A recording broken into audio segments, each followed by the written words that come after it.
Halo adik-adik, selamat datang di Brother Daniel Academy. Dengan Ko Daniel di sini. Pada kesempatan kali ini, topik yang akan Ko Dan bahas adalah mengenai dimensi 3, bagian kedua ya. Jadi ini melanjutkan topik sebelumnya, jarak titik ke titik dan jarak titik ke garis ya.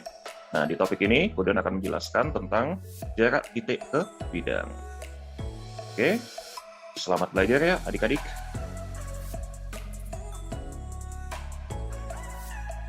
Kita pahami dulu apa yang dimaksud jarak titik ke sebuah bidang. Oke, misal di sini, Ko Dan punya sebuah bidang alfa ya. Kemudian ada sebuah titik K.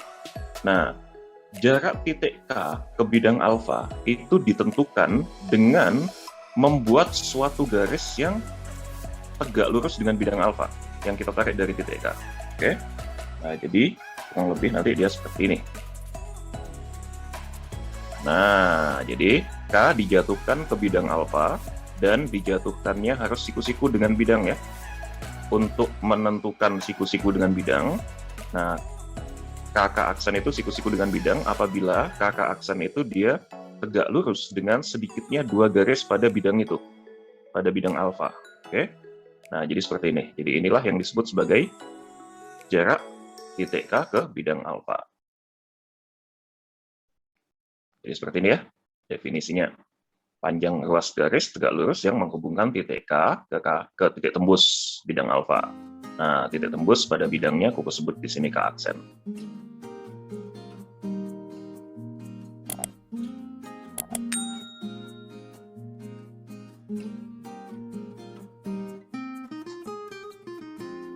Oke, supaya lebih paham, kita lihat saja contoh soalnya. Di sini aku kasih contoh soal tentang kubus ya. Diketahui kubus ABCDEFGH dengan panjang rusuk A.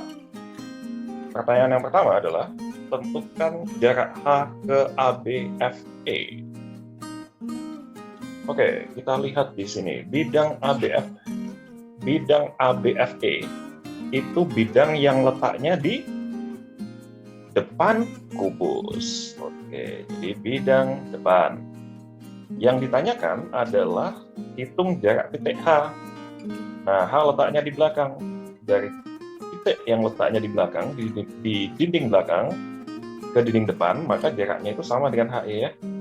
Nah, jadi HE itu siku-siku dengan bidang ABFE.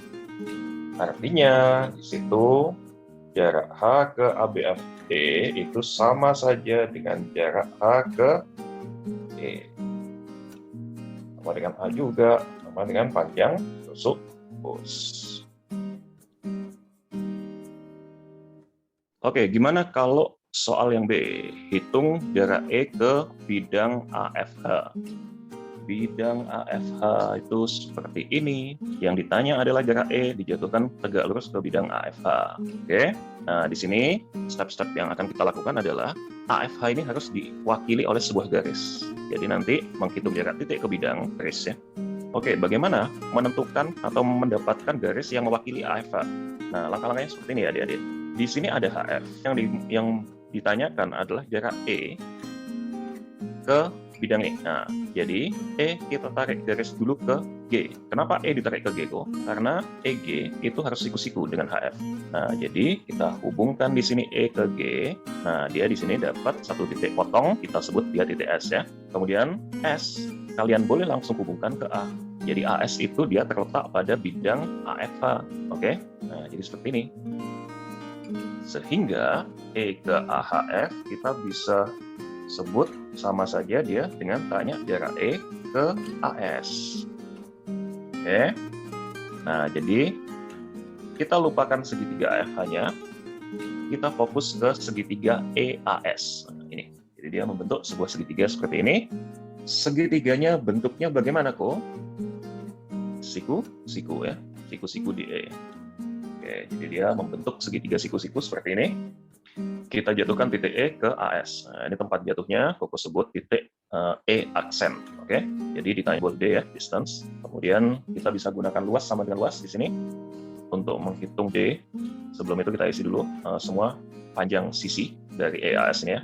EA sama dengan rasul kubus, ES itu setengah dari diagonal sisi atau setengah A akar 2, kemudian A ke S itu setengah A akar 6. Cara hitungnya sudah kita pelajari di bagian pertama ya. Oke, luas sama dengan lama itu bisa ditinjau setengah kali tinggi, ini D-nya tinggi, maka AS-nya jadi alas. Jadi setengah kali D kali AS. Nah, tinjauan kedua untuk luas segitiga, kita bisa gunakan AE sebagai tinggi, misalnya ES sebagai alas, karena ini kan siku-siku. Jadi, bisa kita alaskan tinggi. Oke, ada yang bisa dihilangkan? Tentu saja bisa hilang setengahnya. Oke, kita isi di situ D dikali AS. AS-nya setengah A akar 6, kemudian AE-nya itu A, kemudian ES-nya setengah A akar 2. Ada lagi yang bisa hilang, yaitu setengah A. Oke, nah, jadi kita dapatkan di situ D sama dengan A akar 2 dibagi akar 6. Oke, A akar 2 dibagi akar 6 bisa nggak kok? Bisa, jadinya akar 3. Jadi A dibagi dengan akar 3 ya. Nah, masih bisa dirasionalkan, atas bawah kali akar 3 per akar 3. Nah, kita dapatkan hasil D-nya sama dengan 1/3 per 3. Kalian ingat sesuatu? A akar 3 itu apa? Diagonal ruang pada kubus. Nah, ternyata ini bisa ditulis seperti ini. D sama dengan 1/3 dari diagonal ruang. Nah, diagonal ruang yang bisa kita tarik dari E itu adalah ketika kita narik EC, ya kan? Nah, jadi E ke C. E ke C itu dia menembus siku-siku segitiga AFH. Jadi seperti ini ya. Kalau kita hubungkan. Nah, jadi posisi aksen itu di sini, di titik tembusnya. EC siku-siku dengan AFH. Itu ya. Dan panjangnya 1/3 A akar 3. Dari titik E ke E aksen. Kemudian dari E aksen ke C berapa kok? Sisanya 2/3 A akar 3. Oke, nah jadi kalau misalnya dia ditanya jarak C ke bidang AFH, kita jawabnya 2/3 A akar 3. Nah, jarak C ke AFH itu sama dengan soal yang C. Yang C dia tanya jarak E ke BDG. Nah, jadi jarak C ke BDG adalah 2/3 A akar 3. Oke. Seperti itu ya, adik-adik. Nah, kita lihat di sini. E ke BDG. Ini ada segitiga BDG. Yang ditanya adalah jarak E ke BDG. Nah, BDG ini segitiga sejajar. Jadi kalau tadi EC menembus siku-siku AFH, maka EC juga pasti menembus siku-siku BDG. Nah, jadi kita tinggal hubungkan tuh. Jadi seperti ini. Dia menembus 2 kali di sini ya. Nah, kemudian ini misalnya aku sebut ini adalah E aksen. Ini adalah E double aksen. Jadi jarak E ke BDG sama dengan jarak E ke E double aksen. Nah, panjangnya sama dengan ini 1/3 A akar 3. Kemudian jadi E ke E aksen itu 1/3 A akar 3. E double aksen ke C itu juga 1/3 A akar 3. Nah, kemudian E aksen ke E double aksen juga 1/3 A akar 3.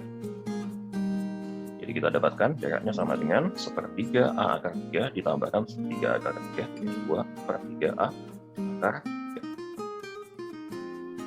Itu menentukan jarak E ke bidang BDG ya.